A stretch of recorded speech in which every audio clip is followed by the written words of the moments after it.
what's your thoughts on seed oils? Because I cook everything in butter, but now that you're mentioning, well, shit, hey, maybe that saturated fat's going to be messing with your cholesterol. And you said nuts and seeds. And so my brain just is like, well, maybe I swap out butter for seed oil.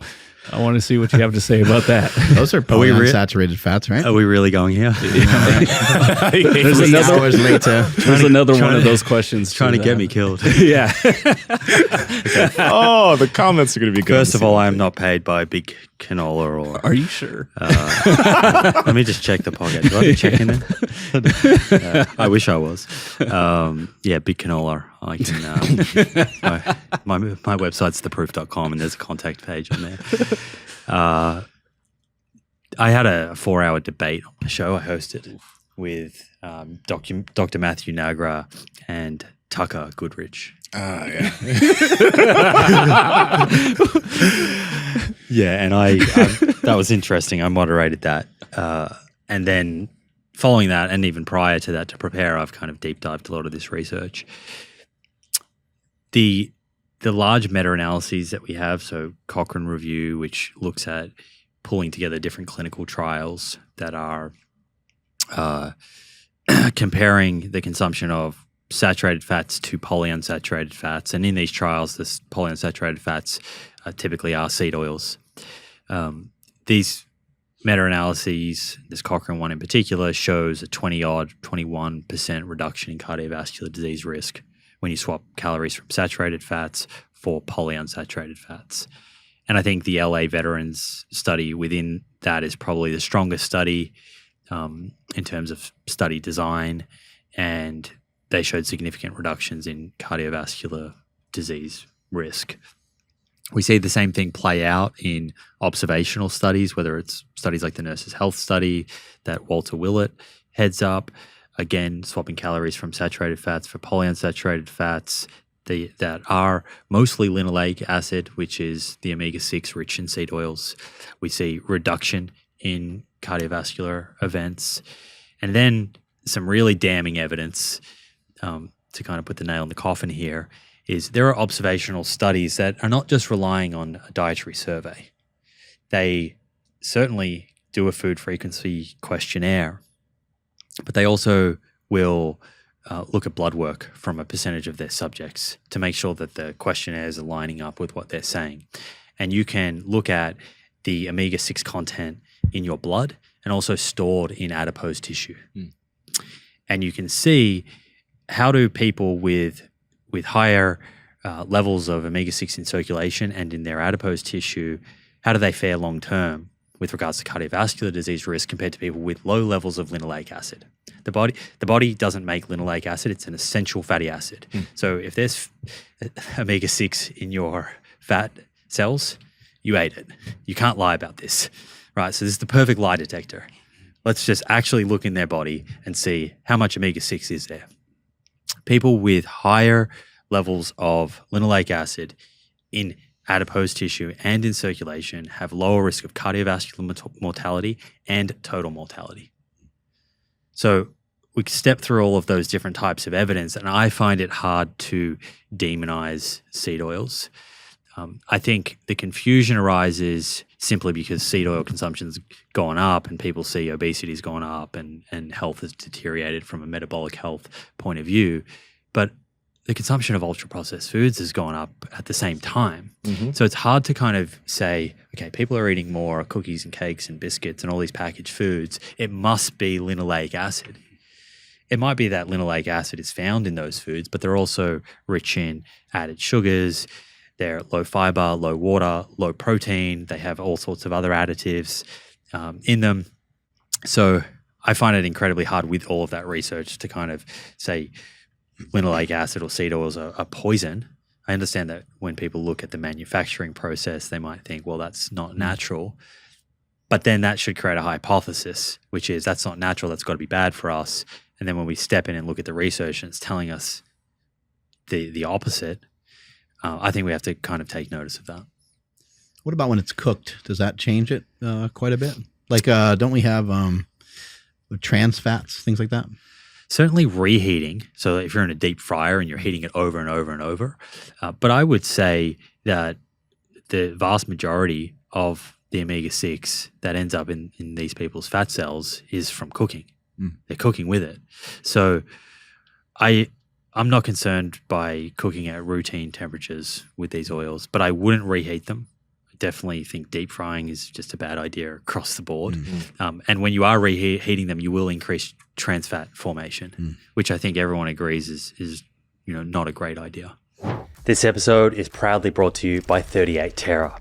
Try 38 Terra's DMN prebiotic, the science-based daily multivitamin for your gut microbes, a simple and delicious way to take your gut health to the next level. Now back in stock in new and improved packaging for customers living in the United States, Australia, and New Zealand. Get 10% off your DMN at 38terra.com using the code THEPROOF. That's 38terra.com and use the coupon code THEPROOF for 10% off. One of the things I find a little tough sometimes when recommending like a nutritional protocol, when I do suggest vegetables, I'm just thinking like, how do most people in the U.S. know how to consume vegetables? They just get like a salad and then they dump ranch dressing on it.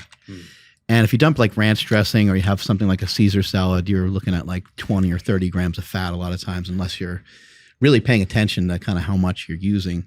And so the value of vegetables, in my opinion, one of the major values of vegetables, in my opinion, has been the fact that they are low in macronutrients, but they have volume to them. And so I think sometimes we ruin the whole point of eating those vegetables because they're accompanied by so many calories. Because a lot of times it's also a meal. A salad is before you eat your steak, so then it messes things up even further. I think it's a great point. Given that we live in an obesogenic environment and a large percentage of people are conscious of their body weight and wanting to improve that, we have to be wary that these are very calorically dense. 1 tablespoon is 120 calories. And tastes good. When you free pour, get it around. Right, every piece of lettuce has to have that on there. And this comes back to what we were talking about before with satiety. Calorie density matters a lot.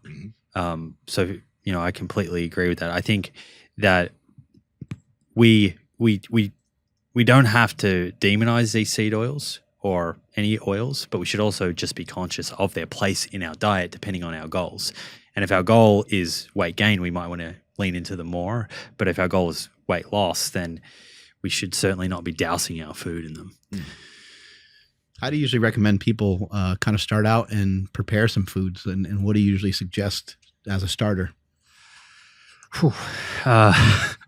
In terms of like cooking techniques? There's people that are listening right now that I think are like these two guys. They don't eat vegetables at all. Don't add me into that group. Don't necessarily add me in there. I buy my shit from Sprouts. I don't. I would probably try not to make this too complicated. I think one of the problems people run into is they think, wow, I've got to get all these cookbooks and these really long new recipes, and that can be overwhelming. There's a time and a place for trying to cook like a chef, right? And maybe you do that once a month with your partner or on the weekend or something. But for most of us, you want to do something quick that tastes good, it's convenient, it's cost effective. So what are the current meals that you're having for lunch and dinner? And I would be looking specifically at swapping some of the animal protein for plant protein. So let's say, for example, you make a lasagna and that's beef mince. Well, why not use 50% of that as beef mince, 50% is lentils? There's a quick win for someone. You're making a chicken stir fry, same thing. Half the amount of chicken you're putting in there and you're putting in tofu or tempeh with it or chickpeas. And then across all of your meals, just finding ways to sneak more vegetables in or fruits if you're finding that difficult. And that's something that everyone should be focusing on. But I would be approaching it like that. Take your existing recipes, meals that you're cooking, and try and de-emphasize the animal protein and increase the plant protein. And that's going to be the least complicated way for you to kind of start changing the composition of your diet, shifting some of these biomarkers in the right direction without overcomplicating things. What is the list of some high fiber plants? Like what? Brussels sprouts? What else you got? Yeah. Broccoli All of the legumes are really rich in soluble fiber.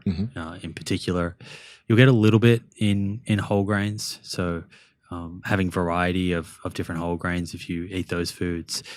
Nuts and seeds are a great source of fiber. Of course, fruits. So you're getting fiber from all plant foods. It's like the skeleton for the plants. And the real thing to leave people here with is it's not so much about one food is the fiber superfood. It's the diversity that matters. So each of those foods is providing slightly different fiber substrates. And when I spoke before about you have digestible carbohydrates that are absorbed in the small intestine, and then you have the indigestible components, and they pass through to the large intestine, and often we kind of umbrella them as prebiotics. Prebiotics is soluble fiber. It's your polyphenols and resistant starch. And all three of those are found in plants, and there's many, many varieties. So when you eat with diversity, you're providing different types of prebiotic fiber, polyphenols, and resistant starch that are selectively feeding different bacteria. So you're creating more resilience and more diversity within the microbiome, and each of those different species is sort of playing a different role in terms of your local gut health and then the compounds that they're producing, which are having an effect systemically.